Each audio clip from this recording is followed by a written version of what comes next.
मुख्तार भाई, एक सामान्य तौर पर देखा गया है कि बीजेपी बीच बीच में अल्पसंख्यकों के बीच में अपनी प्रेजेंस दर्ज कराने की कोशिश करती रही है। देखिए, एक चीज़ आप देखिए, चाहे वो अटल जी रहे हों या अभी मोदी जी हैं, उन्होंने जो है वो समाज के सभी वर्गों के साथ साथ मुसलमानों के विकास में कोई कमी नहीं की, इसके बावजूद भी कि मुसलमानों ने वोटों में कंजूसी की।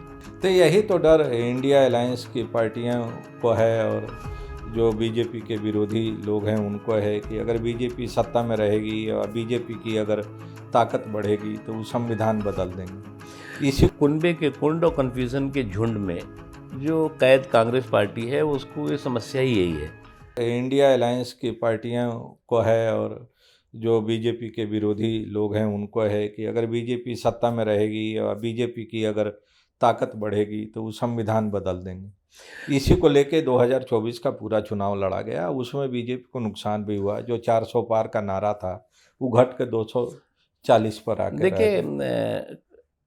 कुनबे के कुंड और कन्फ्यूज़न के झुंड में जो कैद कांग्रेस पार्टी है, उसको ये समस्या ही यही है। जब तक वो कुनबे का कुंड कन्फ्यूज़न का झुंड बना रहेगा, कन्फ्यूज़न क्रिएट करता रहेगा, एक आर्टिफिशियल जो है वो भ्रम पैदा करने की कोशिश होगी, काल्पनिक जो है वो कन्फ्यूज़न पैदा करने की कोशिश होगी कि तो इसमें कहाँ सब कॉन्स्टिट्यूशन चेंज हो रहा है। अरे भई, इस देश में कोई आपने क्लोज़ कंट्री कर दी है क्या? बहुत से लोगों के अलग-अलग सुझाव आते हैं, बहुत से लोग उस सुझाव को जो है वो देते हैं देश देश के सामने। आप उस पे डिबेट करिए, डिस्कशन करिए और डिसीज़न करिए। जो अच्छा लगे उसे अपना लो, जो बुरा लगे उसे जाने दो। किसने कहा कि आप वो डिसीज़न ही करो उसको? एक बात और कही जा रही है कि जो कास्ट सेंसस कराने का फैसला है बीजेपी सरकार का, वो बिहार के चुनाव के मद्देनज़र लिया गया है।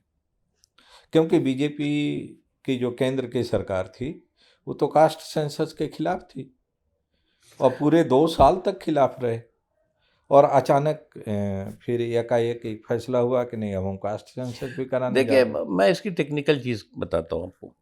क्या है कि मुझे इस बात का सौभाग्य है कि अटल जी के समय भी पार्लियामेंट्री अफेयर मिनिस्ट्री देखी मैंने। मोदी जी के दोनों कार्यकाल में पार्लियामेंट्री अफेयर मिनिस्ट्री के का काम देखा।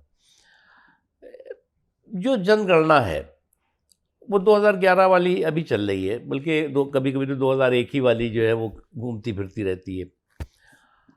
जनगणना की बात बहुत वर्षों से हो रही है कि भाई जनगणना जो है वो हमें पता ही नहीं चल रहा है। हम कभी कहते हैं 140 करोड़ की जनसंख्या है, तो कोई कहता है 150 करोड़ की है, तो कोई कहता है कि 170 करोड़, कुछ समझ में नहीं आता, हाश-पाच है।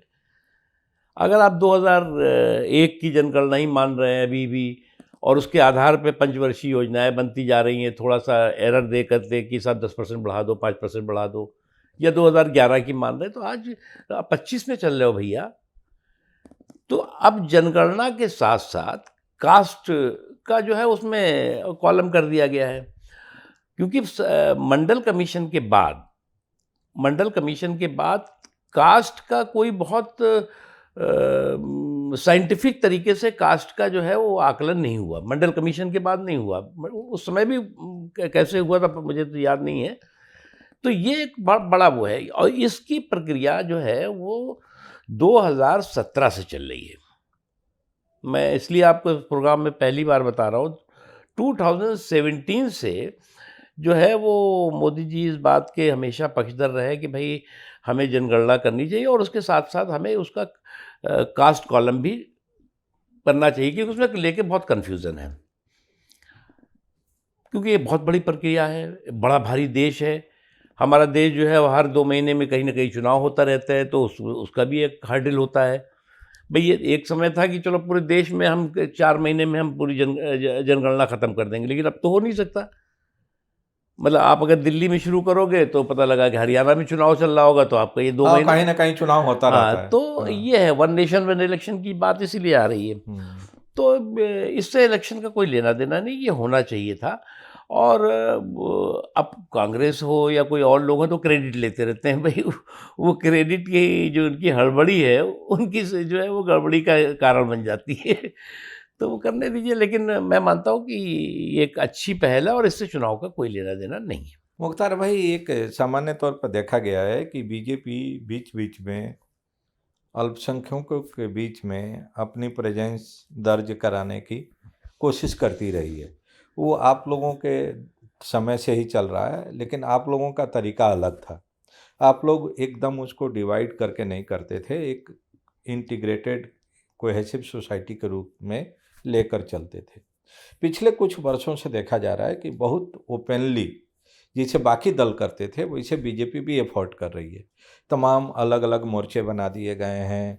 मुसलमानों के अंदर पसमानदा मुसलमानों को लेके काफ़ी इशू बनाया जाता है, बोहरा मुसलमानों को लेके इशू बनाया जाता है। तो जो ये मुस्लिम समाज के अंदर जो अलग अलग फ़िरके हैं, उनके उन फ़िरकों के बीच में जो समय समय पर खींचतान होता रहता है, क्या बीजेपी उसका फ़ायदा उठाना चाह रही है पॉलिटिकल? देखिए, एक चीज़ आप देखिए, चाहे वो अटल जी रहे हों या अभी मोदी जी हैं, उन्होंने जो है वो समाज के सभी वर्गों के साथ साथ मुसलमानों के विकास में कोई कमी नहीं की, इसके बावजूद भी कि मुसलमानों ने वोटों में कंजूसी की। तो विकास में कमी नहीं की, वोटों में कंजूसी होने के बावजूद भी, तो इसमें तो कहीं कोई कन्फ्यूज़न नहीं है। और कभी भी जो है वो बीजेपी ने अपने विकास के मसौदे को वोट के सौदे के साथ जोड़ा नहीं। बिल्कुल। और समाज का सभी वर्गों को जो है वो तरक्की की मुख्य धारा में शामिल होना चाहिए, इस संकल्प के साथ, इस सोच के साथ जो है वो हम आगे बढ़े। अब सवाल ये है कि मैं जब लोकसभा जीता तो मुस्लिम बहुल क्षेत्र से जीता, और मैंने सीना ठोक के कहा कि मैं बीजेपी का हूँ, मेरी प्रतिबद्धता बीजेपी की है, बीजेपी की जो नीतियाँ हैं, जो निष्ठाएं हैं, उसके प्रति मैं प्रतिबद्ध हूँ। उसमें मुझे बहुत बड़ी संख्या में मुसलमानों ने भी वोट दिया, लेकिन ये हमने कह के दिया कि हम भैया ये मत सोचना कि हम कोई जैसे कांग्रेस वाला तुष्टीकरण या जो है वो बेवकूफ़ बनाने वाला, हमने कहा तुष्टीकरण के छल को हम समावेशी सशक्तिकरण के बल से ध्वस्त करने पर यकीन करते हैं। और लोगों ने उससे ईमानदारी मानी और हमको दिया। यही मऊ में भी हुआ था। तो अभी मुझे लगता है कि जिस हम रास्ते पे हमारी जो प्रतिबद्धता है, हम अगर रास्ते में से डाइवर्ट होंगे तो मतलब ना खुदा ही मिला, ना विसाले सनम, ना हम इधर, ना इधर के रहे, ना उधर के रहे। तो इसलिए जो है वो सावधानी हटी, दुर्घटना घटी। और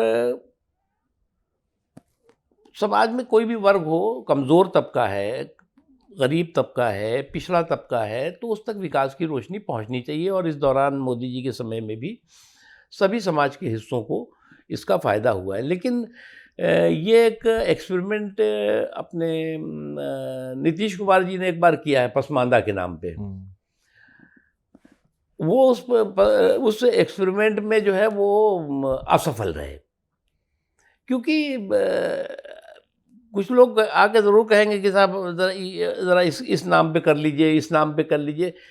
वो हो नहीं पाता, क्योंकि जो माइनॉरिटीज़ का जो कैरेक्टर होता है, वो माइनॉरिटीज़ का कैरेक्टर जो है वो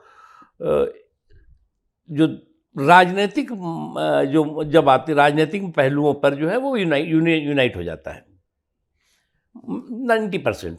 10% की बात मैं नहीं कर रहा तो हूँ। माने ये माना जाए कि अभी भी माइनॉरिटीज के जो दिलो दिमाग में बीजेपी को लेकर ट्रस्ट डेफिसिट है।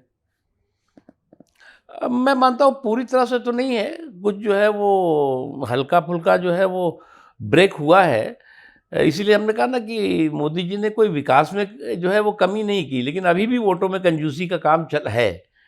और उसका एक ही कारण है कि जो मुस्लिम वोट है उनको जो है वो हम जो बीजेपी के विरोधी हैं, भाई ऐसे तो आज तो बीजेपी के खिलाफ नहीं, जनसंघ थी तब भी जो है वो इंदिरा जी भी उस समय और नेहरू साहब भी उस समय कहा करते थे कि साहब जनसंघ देश के लिए बड़ा खतरा है। हाँ। तो वो जहर जो है वो मतलब एक पीढ़ियों से बसा हुआ है।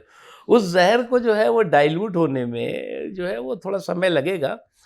और मैं मानता हूँ कि इसमें थोड़ी सी भी अगर कहीं से चूक हो जाती है, गलती हो जाती है, तो फिर वो जो है बात का दूसरे मतलब वो हम आ भी भरते हैं तो हो जाते हैं बदनाम, वो कत्ल भी करते हैं तो चर्चा नहीं होती। तो उस समय में चाहे वो भागलपुर हुआ हो, चाहे भिवंडी हुआ हो, चाहे मलियाना हुआ हो, चाहे मालेगांव हुआ हो, चाहे 84 का कत्लेआम हुआ हो, चाहे 5,000 से ज़्यादा जो है वो सांप्रदायिक दंगों के नाम पे नरसंहार हुआ है, किसी कोई पूछता नहीं कि कांग्रेस के समय में सब सेकुलरिज्म के नाम पे सब कुछ माफ़